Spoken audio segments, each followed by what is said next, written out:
ketika tanggal tak ceritakan lagi sharingnya ini ya, karena ada yang belum dengar ya, yang soalnya udah biasa OMK gitu.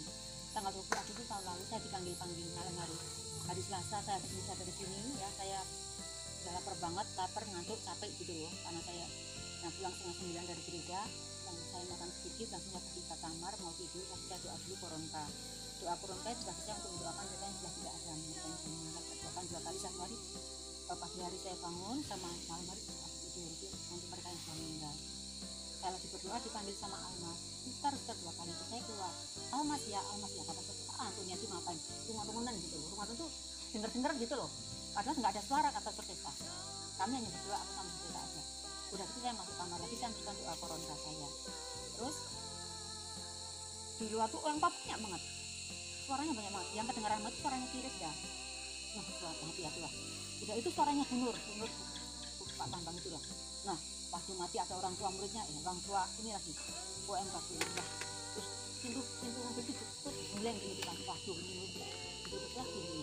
Keluarlah aku kan, nggak ada siapapun manusia. Udah gitu saya masuk kamar lagi, sambil doa lagi kan. Masih ada suara-suara itu, tapi aku pikir ini biasa. Terus aku mikir ini siapa ya? Aku pikir apakah mereka yang ada di api penyucian mengingatkan saya kayak aku di banyak berdoanya. Karena kata Romo Bowo, ketika aku mendoakan Pak ini udah meninggal nih, contoh soal nih, Pak ini udah meninggal, kata Romo Bowo nih, ya udah meninggal, terus masih di api penyucian nih kan. Lalu Pak ini kan punya temen nih, Mbak Bowo ini misalnya nih ya.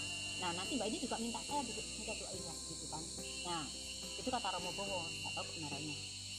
Karena kalau di api penyucian itu kan di dalam gereja Katolik kan percaya bahwa ketika kita yang masih hidup tuh punya kewajiban untuk mendoakan mereka yang di api penyucian supaya nanti mereka bisa cepat masuk ke surga. Maka dalam gereja Katolik ada tanggal 2 November ya, tanggal 2 November kan supaya orang-orang bisa masuk doakan kan. Nah terus ada juga Minggu Kerahiman Ilahi, itu Minggu Paskah yang kedua, oke gitu kan. Nah itu supaya Allah memberikan kerahiman yang luar biasa. Nah maka pikiran saya itu mereka mungkin itu loh, teman aku siapa ya, tapi aku mikirnya yang baik aja lah, mungkin mereka yang ada di fungsinya minta doa saya. Nah kayak gitu sudah. Terus kata Romo, ini kata Romo ya, dia mengatakan apakah itu setan atau bukan, itu tergantung dari kita ngepasnya. Katanya gampang, bagaimana hidup rohaniku, oke? Hidup rohaniku itu bagaimana, yang pertama. Yang kedua, bagaimana hidup doaku, hidup doaku bagaimana, apakah aku hanya berdoa hanya sesuai peraturan kongregasi aja, jam sekian bangun doa, jam sekian doa, atau aku mencari waktu yang lebih untuk berdoa pribadi ya. Makanya maaf kalau ini, mudah-mudahan ini bukan setan yang mengatakan pada saya ya, kalau aku tuh bangun pagi-pagi walaupun saya ngantuk, makanya saya bilang aku tuh sekarang cepat ngantuk, cepat capek, tapi aku harus berdoa karena hanya itu yang bisa berikan pada Tuhan ya. Jadi waktu istirahat saya, waktu tidur saya bangun untuk berdoa sendiri ya. Nah itu jadi kok doa pribadinya. Yang ketiga, tingkat kekudusanku bagaimana. Tingkat kekudusan itu kan misalnya contoh soal misalnya ketika Romo gini-gini, tetap aku kerja walaupun orang mau ngomong apa tentang aku. Kalau aku mau kerja, aku kerja aja untuk gereja, nggak peduli orang ngomong apa. Tapi kan ada orang yang gitu udah mutuh enggak, aku enggak orangnya. Kalau aku mau kerja, ada yang nganter aku ke gereja, aku kerja udah sampai capek titik udah. Nah jadi itu yang membuat bener nggak aku. Nah terus aku mengalami beberapa hal yang menurut aku nggak tahu ya, kalau aku bilang kemarin keranjingan ya. Jadi seringkali saya itu menangis ya, saya menangis. Jadi misalnya Tuhan kasihlah kami gitu ya, lagi kayak gitu aku tuh sering menangis di gereja. Atau pas lagi nyambut komuni sering aku menangis. Di biara juga sama, doa koronka itu saya menangis. Kalau di rumah juga sering. Maka waktu adorasi dengan Kak Obi Santo Paulus, saya mimpin kan, saya bilang sekarang kita Tuhan Yesus sekarang tinggal 9, dia minta sama kita untuk 1 jam terus. Aku udah lagi ngomong itu, aku udah nangis terus. Karena apa? Aku tuh melihat ya, mata hatiku, mata batinku melihat bahwa Yesus tuh dipukuli setelah mati untuk menebus aku yang berdosa, yang sangat berdosa ini gitu. Nah ketika Tuhan Yesus juga aku nyambut sakramen Maha Kudus juga sering aku menangis karena aku ya ampun Tuhan tuh baik banget, aku tuh orang berdosa banget gitu. Nah apakah ini benar saya nggak tahu, tetapi dari buku yang saya baca, menangis itu ada macam-macam. Menangis karena baru, tapi menangis karena memang berhubung datang. Itu yang dari buku Sumber Hidup yang saya baca, dari Sumber Hidup begitu, itu yang dialami oleh para petapa yang hidup pada tahun 50-an. Gitu. Jadi maksud aku aku juga nggak tahu apakah ini setan atau bukan, tapi saya lagi mencoba mencari buku-buku yang saya baca, tapi juga saya nggak ngerti. Kadang-kadang ada buku bahasa Inggris mau tak kasih orang sama romo, ini kok ya dikembalikan tuh, baru aku baca itu kok ya sekarang gitu. Setelah aku tuh lebih menyucikan diri untuk Tuhan, untuk aku ini Tuhan. Dan ketika aku masuk tahun 60 itu, umur 60 ya, aku rasanya senang banget karena kayak aku udah mau mati gitu loh. Aku nggak tahu, aku senang banget karena aku udah mau mati gitu loh. Dan aku aku tuh siap mau mati tuh waktu saya retret. Pembimbingnya 2, yang retret itu cuma 4 orang. Pembimbingnya 1 romo samster, pesertanya 4 orang 1 minggu retret. Begitulah aku siap mati. Yang kedua, tahun 2016, tahun kerahiman ya. Tahun kerahiman itu kan syaratnya kan mengunjungi sekian gua apa segala macam. Nah pas saya ke Roma kan mengunjungi banyak sekali tempat, itu kalau masuk itu kan dapat indulgensi ya, dapat satu-satunya dari antara kami berdelapan ya, sekitarnya 8 orang. Kami hanya saya yang ngaku dosa di Italia, saya yang ngaku dosa sendiri. Dari situ saya siap untuk mati dan saya nangis, Tuhan aku udah siap untuk mati. Jadi saya 2 kali siap untuk mati. Itu waktu pertama tadi. Berarti kalau ketiga kali tersuster udah jelas. Ya enggak, tapi artinya aku begitu mengalami, aku udah siap sekarang. Karena mati itu kemenangan. Nah, makanya kan kata Paulus begitu. Nah, jadi maksudku aku seperti itu. Jadi nggak tahu apakah aku nanti kalau mati masuk surga, saya juga nggak tahu. Tapi aku hanya ingin gini loh, selagi aku tuh masih hidup, aku masih bisa berdoa, aku akan membantu mereka yang sudah tidak ada, untuk tak doakan. Kemudian juga yang masih ada tak doakan. Ini yang tak doakan itu berapa keluarga? 1 keluarga Pak itu tak doakan juga. Makasih suster.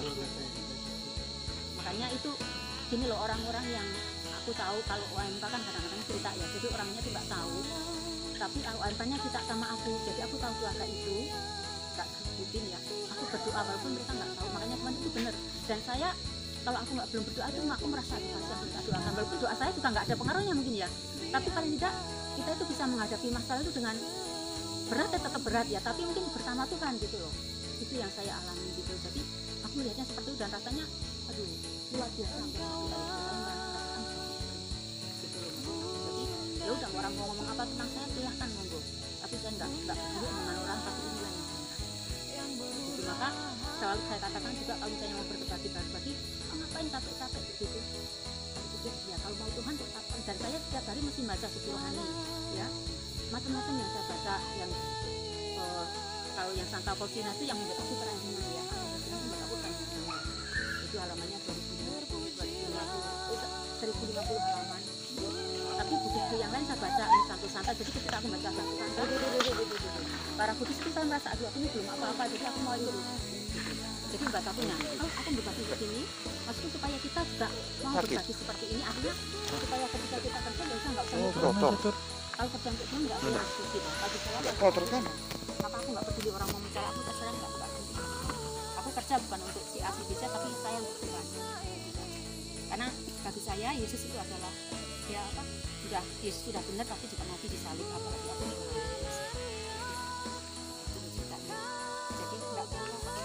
Kadang-kadang aku pengen sharing-sharing seperti ini di kehidupan supaya ya kita berbagi rasanya. Terus kayak kemarin saya Pak ya, aku udah mikir nanti ya ini nggak bisa bayar ya untuk ini, tapi ternyata katanya malah apa yang terjadi Pak tentang yang seragam gitu ya, kayak untuk umum itu apa, aku nggak bisa ngarani terserah katanya itu Pak.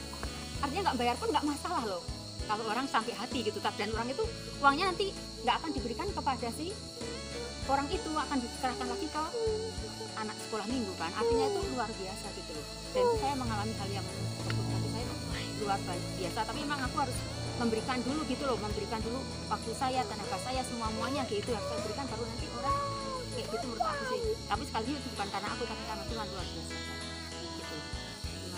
Semoga ini bisa merasakan, jadi kalau bisa ya doa malaikat Mikael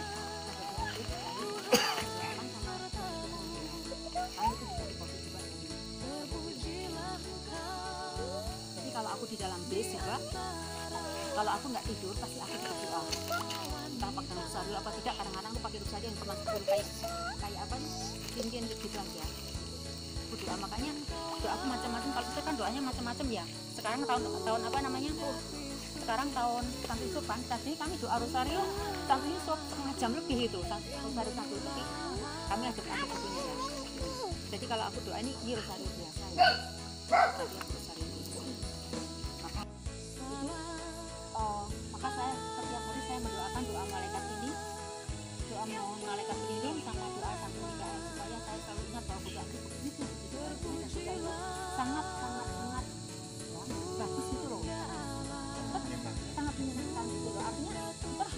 biasanya ketika aku sharing itu juga jadi godaan. Kalau itu aku cuma pamer gitu. Yang aku doa loh siapa itu bisa jadi suatu orang yang berbeda saya. Itu bapak itu Roh Kudus itu. Padahal sekarang itu kan Roh Kudus itu Allah itu Yesus itu hadir, kalau adanya Yesus itu kan melalui banyak orang sekali yang banyak banget orang yang